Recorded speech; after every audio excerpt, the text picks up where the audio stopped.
Laba na guys. Oh. Tapos pa ako eh.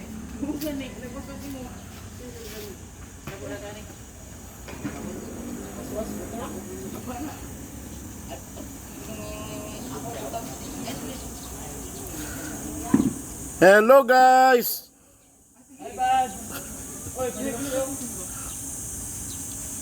Hindi na nakabalo ng mga bata-batan ng mga kabataan na to guys sa seminaryo maglaba. Na. Dito na silang balay, wala na sila katuon og laba karon.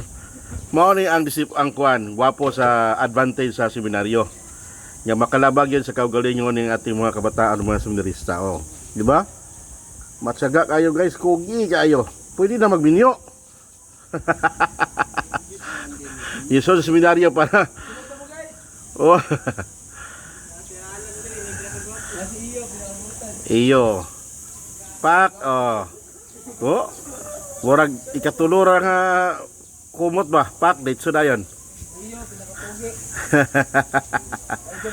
The best seminarista ng Barnabite Fathers, Marikina City. Napaw, Alan Bigano. Bro, shout out. Oh, Jared do. Oh, Trollo. Da. Mga banggiitan kayog mga manglabahay. Tawa dyan pulo. Sige, sige. Muna gwapo nga kuan, disiplina or kanang advantage. Kabalog ko karon pa rin sila nakalaba ba? Amo ba?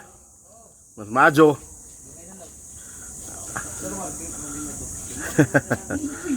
May laban nila mga medyas, mga brief. Actually guys, sa seminaryo, libre po ang pagpalaba dito. Mayroon ng tagalaba. Ang lalaban lang po dito yung kanilang mga underwears, socks at panyo handkerchiefs. Yan. Tunay ang malakas na mga seminarista ng Barnabite Fathers. Mga grade 11 at grade 12 po ito sila. What's up? Sabi way. Hoy. Bye-bye sa bye-bye. Say hi. Hi guys. Oh, pak. Unlimited water. Denzelo, oh. From Bohol. From Balingasag, San Isidro. From Balingasag Sentro. Ang pinakamayaman sa Balingasag, no? Troll, Tabudlong family. O Fuentes. Dagang Fuentes sa Mandangwa. Yo. Si Eyo. Ang pangalan dito, si Juan Jonard.